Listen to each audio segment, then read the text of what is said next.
আসসালামু আলাইকুম। হাইতু সাহাবা রাদিয়াল্লাহু তৃতীয় খণ্ড হইতে পড়াইতেছে। হযরত আয়েশা রাদিয়াল্লাহু আনহার ঘটনা। হযরত আয়েশা রাদিয়াল্লাহু আনহা বলেন, আমি নবী করিম সাল্লাল্লাহু আলাইহি সাল্লামকে বলিলাম, হযরত সাফিয়া রাদিয়াল্লাহু আনহার পক্ষ থেকে আপনার জন্য উহাই যথেষ্ট যে তিনি এমন অর্থাৎ খাটো। তিনি বলিলেন, তুমি এমন কথা বলিয়াছ, যদি উহা সমুদ্রের পানির সহিত মিশিয়া দেওয়া হয় তবে সমুদ্রের পানিকেও নষ্ট করিয়া দিবে।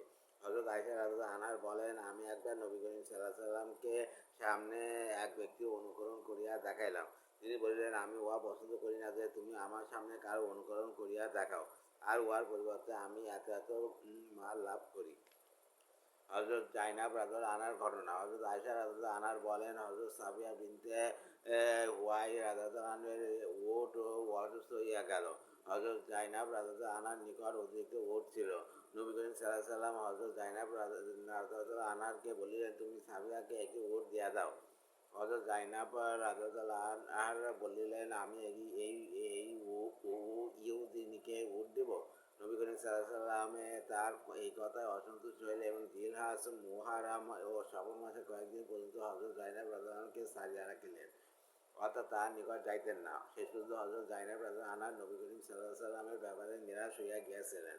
হযরত আয়েশা রাদিয়াল্লাহু আনহা বলেন, আমি একবার নবী করিম সাল্লাল্লাহু আলাইহি ওয়াসাল্লামের নিকট বসিয়াছিলাম। আমি একজন মহিলা সম্পর্কে বলিলাম, সে তো লম্বা আঁচলধারিণী। নবী করিম সাল্লাল্লাহু আলাইহি ওয়াসাল্লাম বলিলেন, মুখের ভিতর যা আছে বাইরে ফেলো, মুখের ভিতর যা আছে বাইরে ফেলো। আমি থুথু ফেলিলে মুখ হইতে গোস্তের এক টুকরা বাইর হইল। তারগিব। হযরত যায়েদ ইবনে আসলাম রাদিয়াল্লাহু বলেন, নবী করিম সাল্লাল্লাহু আলাইহি ওয়াসাল্লাম মৃত্যু রোগে আক্রান্ত হওয়ার পর তাঁর বিবিগণ তাঁর নিকট সমবেত হইলেন। হযরত সাফিয়া বিনতে হুয়াই রাদিয়াল্লাহু আনহা বলিলেন, হে আল্লাহর নবী, আল্লাহর কসম, আমার আরজু এই যে আপনার যে রোগ তা আপনার পরিবর্তে আমার হোক।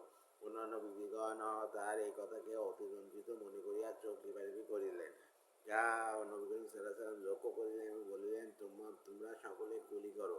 বিবিগণ বললেন, হে আল্লাহর নবী, কি কারণে কুলি করিব? তিনি বলেন, তোমরা এইমাত্র যে তোমাদের সতীন সাফিয়া রাদিয়াল্লাহু আনহার ব্যাপারে একে অপরকে চোখ টিপাটিপি ইশারা করিয়াছ, এই কারণে কুলি করো, কেননা তোমরা মৃত্যুর গোস্ত খাইয়াছ। আল্লাহর কসম, সে তার কথায় সম্পূর্ণ সত্যবাদিনী।